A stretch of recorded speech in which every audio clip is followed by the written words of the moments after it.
Oh, hi everybody. Hi everybody, welcome to Lady H.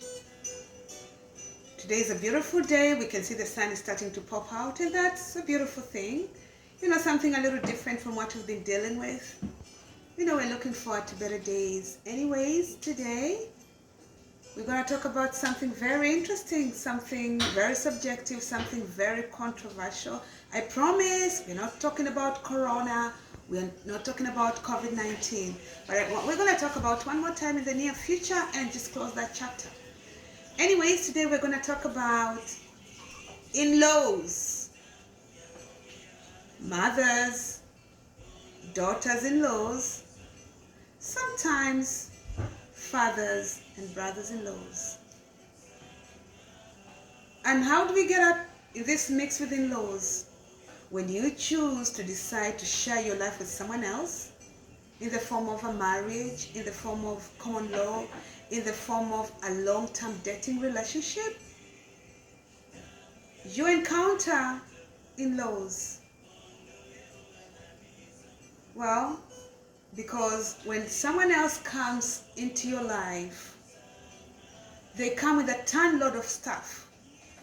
For example, in a blended marriage, someone, comes from their past relationship with all this paraphernalia, their children, from their other relationship, their pets and all that. So we encounter in-laws, even with their in-laws.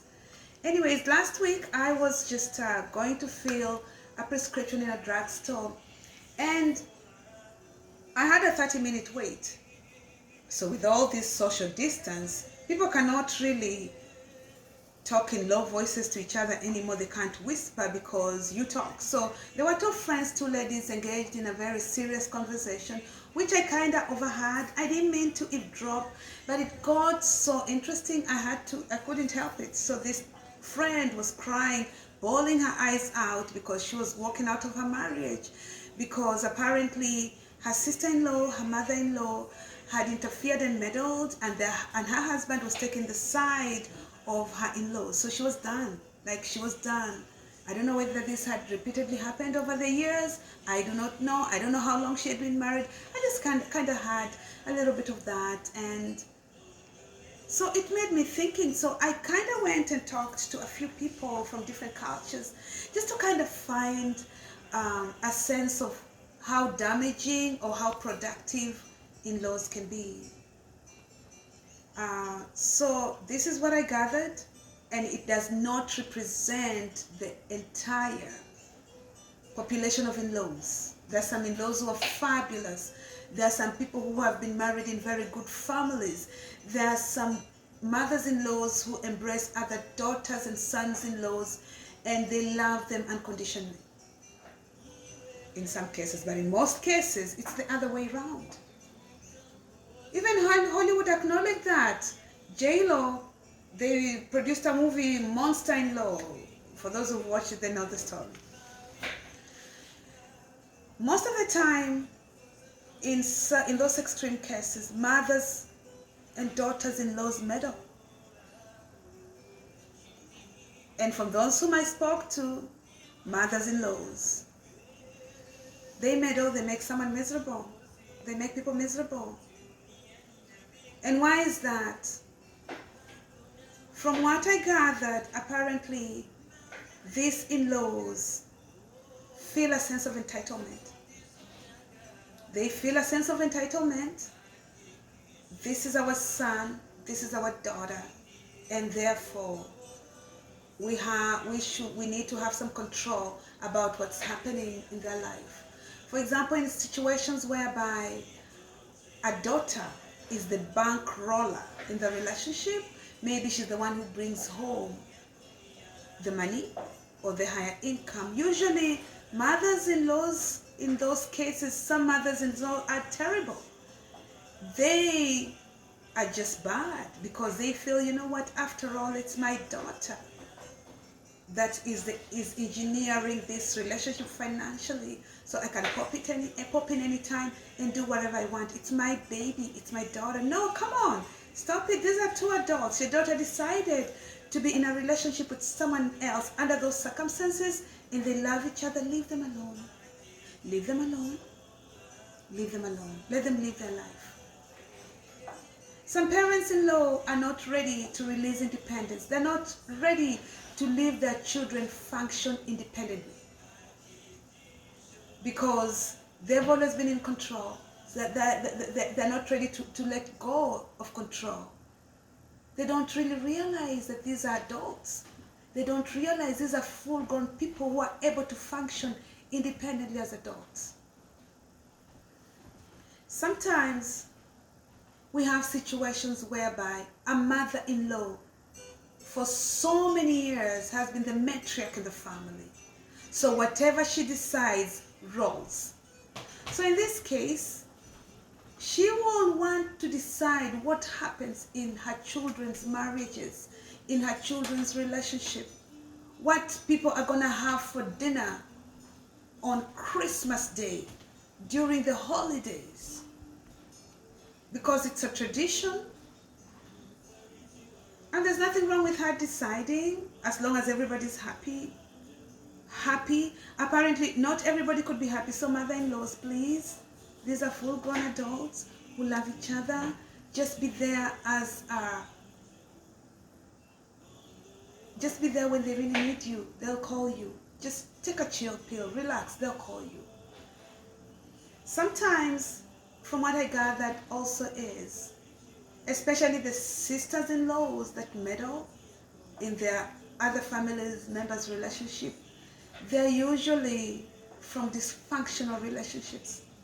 Some of them are miserable already, so the best thing they want to do is spread misery.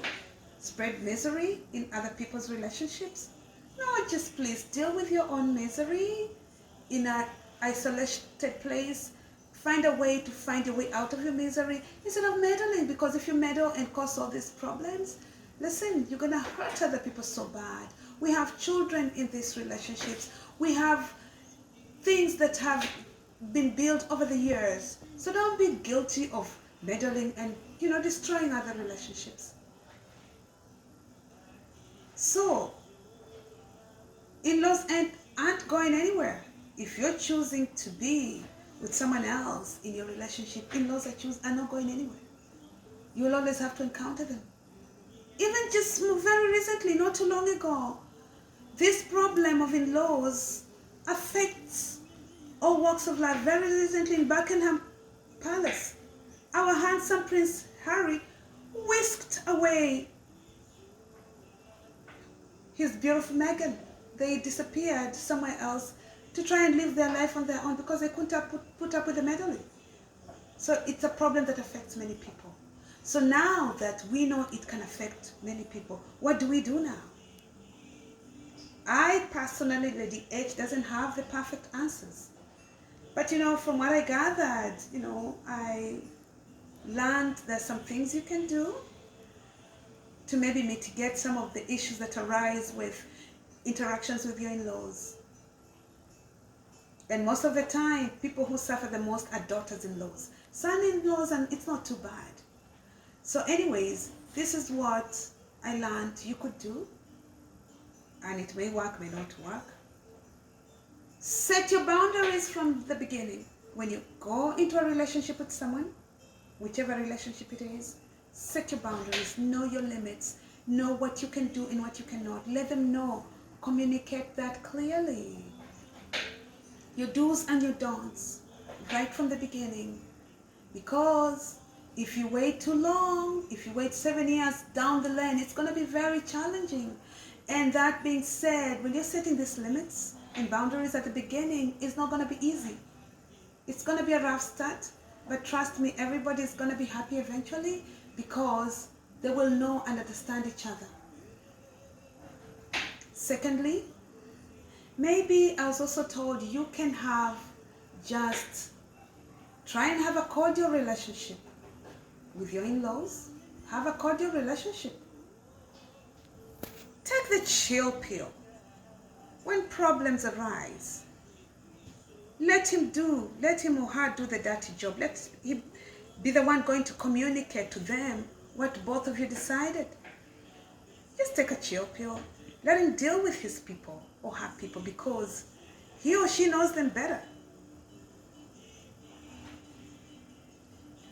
try to let them understand you're just there to share your relationship with their son or daughter. You don't want to fight. You're not taking anybody's place in their life. You are taking your own place. Like his or her significant other, because that's your place. And let them just understand that, and if they don't, most of the time they won't, let them deal with it. Your relationship has to be primary. Your relationship has to be the priority. Because if you engage in this drama, you're going to be hurt eventually. Do not bad mouth your partner to his or her people. Because at the end of the day, trust me, they're not going to choose you over him or her. So with all this, honestly, if we, for those who are guilty, mothers-in-laws, daughters-in-laws, especially fathers and sons-in-laws, nobody's perfect. We're all guilty here and there a little bit. Let's stop meddling. Let people just enjoy their life. If we do this, everybody's gonna be happy, and everything is gonna be cool. Anyway, you guys take care. Bye-bye. Bye for now.